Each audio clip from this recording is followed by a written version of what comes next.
Let's get into the AI trade. Bank of America's out with its 2026 AI picks. They're making the case for who's in next year. So what's your take when you look across this list? Yeah, so Bank of America is still optimistic that the AI trade is going to carry into 2026 here, and they still believe that we are in the early innings of this trade. Now, they do have a couple of stocks that they have picked for 2026, Nvidia being one of them, the GPU space. Obviously, they command this space at this point in time. They continue to bring new products to market to really outpace their competitors, which has given them an advantage, and we have not seen any type of cracks yet when it comes to that refresh cycle and maybe cannibalizing their own business. That has not been the case, so they're still optimistic that it is going to be a very strong winner, not only on the GPU or the hardware side, but also the software side when you're looking at the CUDA environment. They are also looking at Broadcom. Now, this is going to be the custom chips. We're talking about TPUs and XPUs and things of that nature. This has been a beneficiary. We have seen the news reports that demand is starting to ramp up for that side of the market as well. Now, the conference call wasn't really that great when it comes to the company itself, but they are gaining traction. They are getting some orders in, and that is another pick that they have. And then last but not least, Lam Research. Now, they are looking at this as the picks and shovels play. This is the provider for a lot of these fabrication facilities in order to build out semiconductors, and they believe that that is going to also see some tailwinds in 2026. So not surprising that they are still optimistic around this industry. The industry itself and the AI narrative is still going to grow over time, and they believe that some of these bigger players are still going to be the beneficiaries of not only positive growth when it comes to demand, but also maybe investor enthusiasm. So not surprising that we are seeing this. Let's see if it's going to actually have a reaction on a lot of these stocks. Maybe it's going to be a little bit more overshadowed because of the Micron earnings, though. Okay, well, Nvidia shares are moving higher in the pre-market. Broadcom as a number of positive factors combine to boost trust in Nvidia's leadership in AI processors, the company's stock is rising. Micron's strong results and advice allayed concerns that expenditure on AI is slowing down.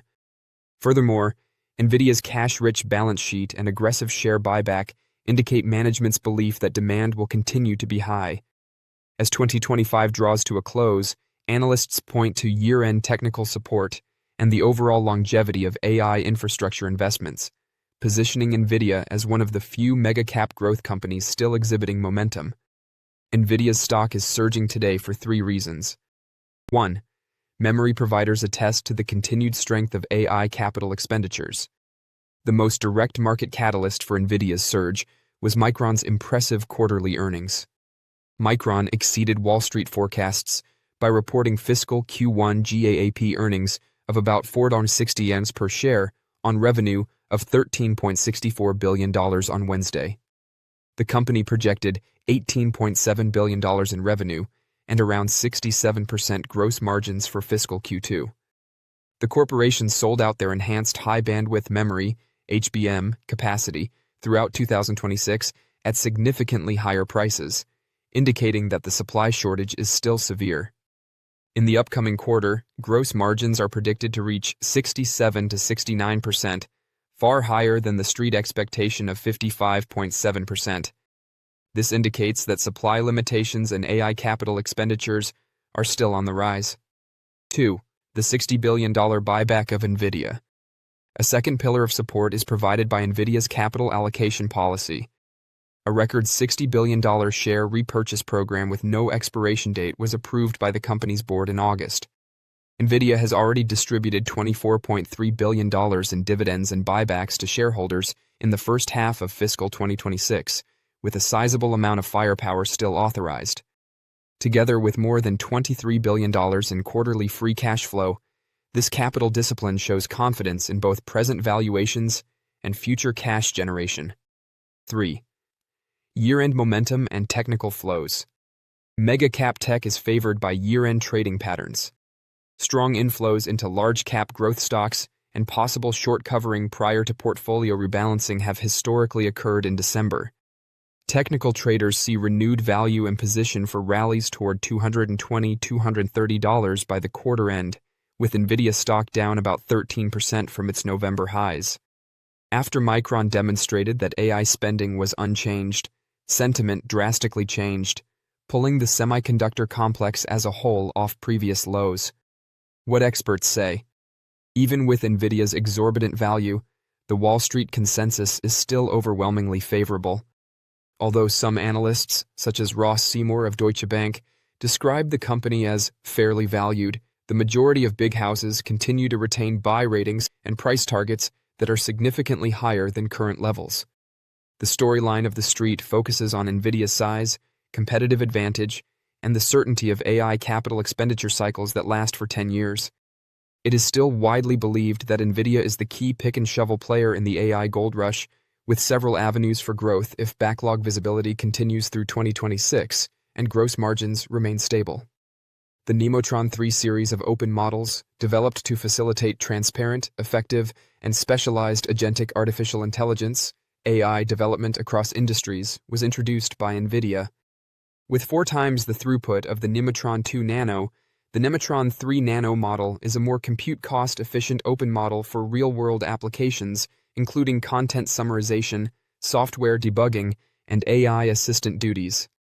This debut coincides with a challenging time for the stock. Although Nvidia's stock has dropped more than 17% from recent highs, the company's market valuation is currently estimated to be $4.15 trillion. Given the increasing competition from chipmakers like Advanced Micro Devices and Broadcom, as well as the effort by Amazon and Alphabet to produce more bespoke chips in-house, investors are still discussing how long hyperscalers can continue to invest heavily in AI, as evidenced by this downturn. In addition, ServiceNow, Now, Palantir, PLTR, Perplexity, and Oracle Cloud Infrastructure are among the early users of Nemotron 3, which indicates Nvidia's ongoing push toward agentic AI. Therefore, the question for investors is straightforward. Does Nemotron 3 enough enhance Nvidia's moat to justify purchases at current valuations? Or do the macro uncertainties and valuation pressures call for a more cautious approach? Let's investigate. Nvidia is a corporation that provides AI infrastructure. It serves the gaming and professional visualization markets, in addition to selling high-performance graphics processing units, GPUs, and tightly integrated software that clients use to train and run AI in data centers.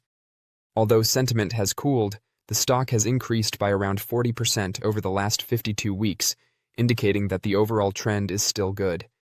The 8% drop in shares over the last month seems more like a typical reset following a successful run than an indication that the story has collapsed.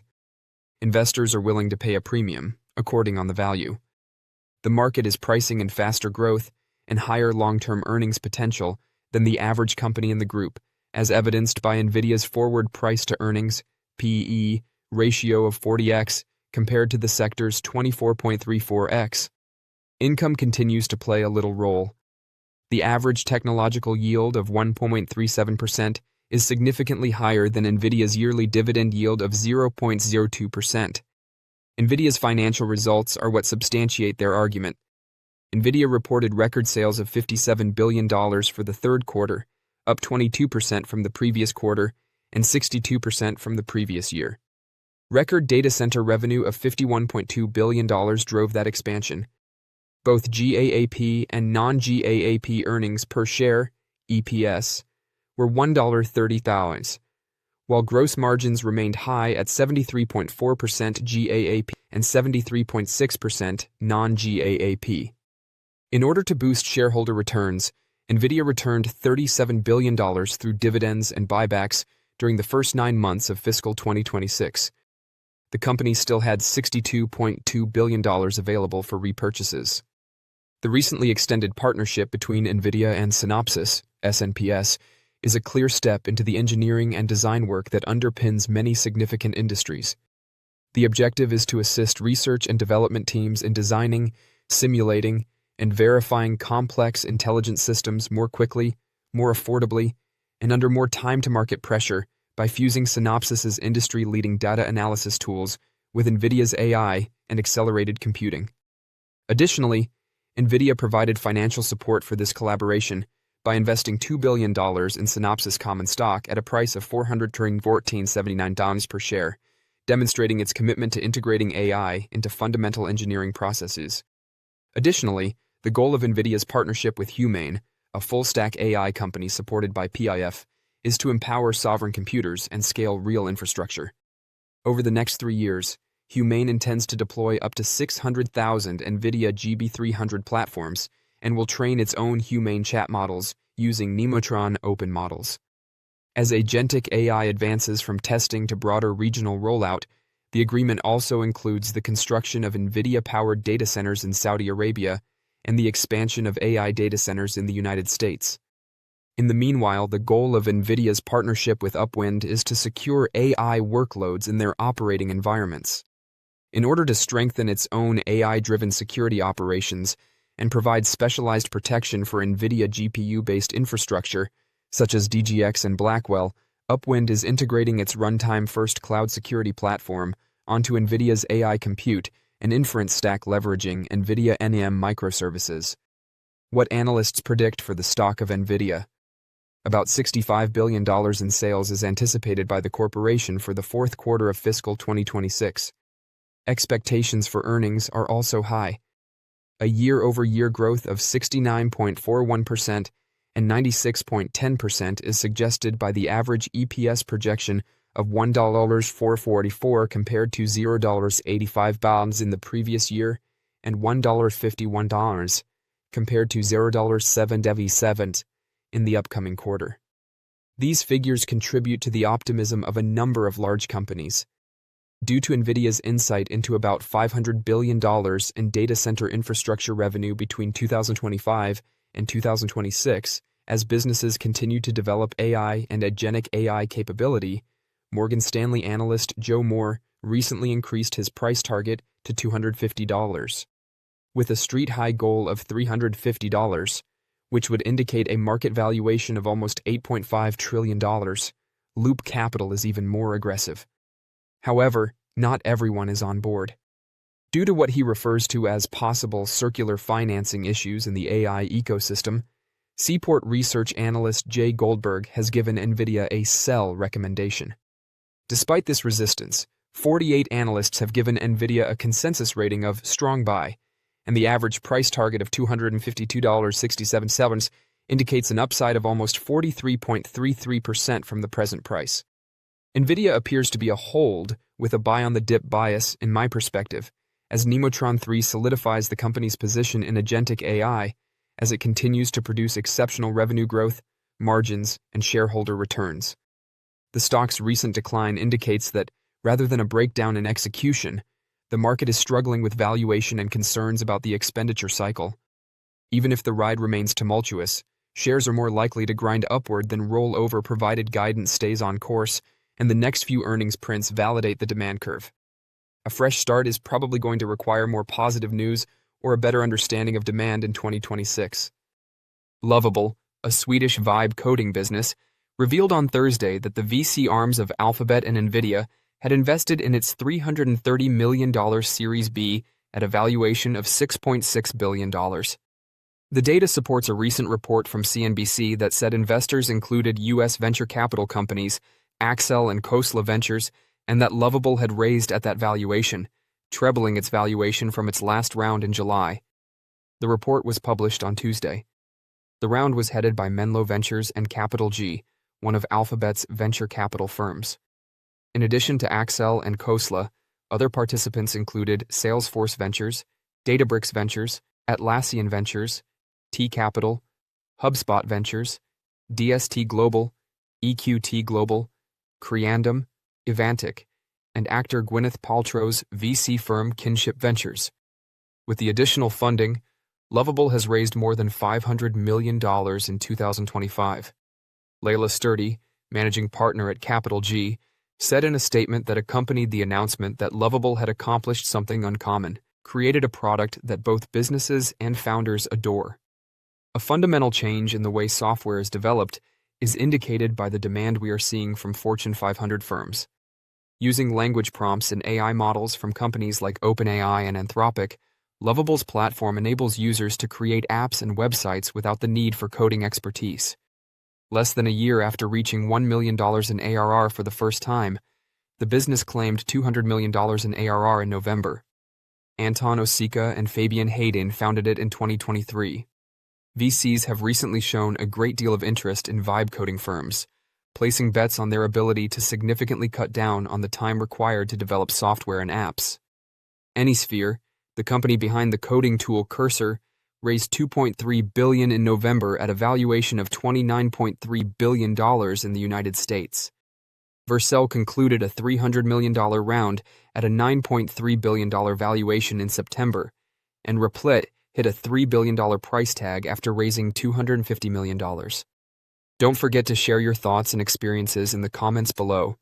Your input helps create a more knowledgeable community where we can all learn and grow together in the world of investing. Stay up to date with the latest market trends, insights, and key updates by subscribing to Investing Tutorial. We're here to help you make smarter investment decisions and stay ahead of the curve. Good morning, Sarah. So Google's chip challenge to Nvidia, it's moving from hardware to software. The main knock against those custom AI chips, TPUs, is that they're hard to adopt. Nvidia's advantage is its ecosystem, so that's its chips and its CUDA software. If Google can crack the software and the adoption piece, this becomes a very real test for Nvidia's moat. So Google's TPUs, they started as an internal tool built to run Google's own AI as efficiently as possible and optimized around Google's own software. Now, that worked really well inside of Google, but as the company started selling these chips to outside customers, that created friction. TPUs were harder to drop in because they required extra engineering work. Nvidia, by contrast, has CUDA. That's its software platform that is deeply embedded in how its AI is built and run, making Nvidia the easier default for pretty much anyone building. Now, Reuters first reported, and a source familiar confirms to me, that Google is now trying to fix that with its own initiative, Torch TPU, which is essentially trying to lower the software and engineering barriers that have held adoption back. So this doesn't mean that Nvidia is about to be displaced, but it does change the stakes. The AI race is not just about peak performance anymore, it's about margins and scale, and that is where the real pressure is starting to build. So there's Google TPUs, but this is part of a bigger trend as well. Amazon is pushing its own custom chips. Meta is looking for ways to lower inference costs. Every hyperscaler, they want more leverage in GPU pricing negotiations. That has long been the case. So even if Nvidia keeps most of the market here, the pricing environment around AI infrastructure, we could start to see that shift. And the big question for investors is what this chip neutrality means for the AI trade. And that is just simply the idea that companies are less locked into one vendor and they can move workloads to where compute is cheapest or most available, be that a TPU. So in the short term, guys, it creates uncertainty. But here's the thing, in the longer term, it may be what actually makes the build out more sustainable. Although, Dee, I wonder what you make of the idea that we've seen sort of the logistical gating issues, frictions on the build-out, the financing frictions on the build-out, and now the memory price frictions on the build-out. Those are three big gating issues. I mean, this has been a supply and demand issue for the past few years, right? There's so much compute that needs to be built out. And Nvidia GPUs have really been, pretty much the only game in town. So if you're looking at a TPU, get the software piece right, not just the hardware piece. And by the way, this could be true of Google. It could be true of Amazon. That's really been Nvidia's key moat, is having that CUDA software. So if Google gets close, that would be a huge win because it would mean that those custom AI chips could work outside of Google Cloud, which has really been the main knock that I hear from folks in the industry. That could really alleviate some of those supply constraints. Of course, Carl, you bring up a good point. Is the demand still going to be there? And that is, like, the trillion-dollar question in all of it. Multi-trillion dollar now. Yeah. Thank you, Deirdre.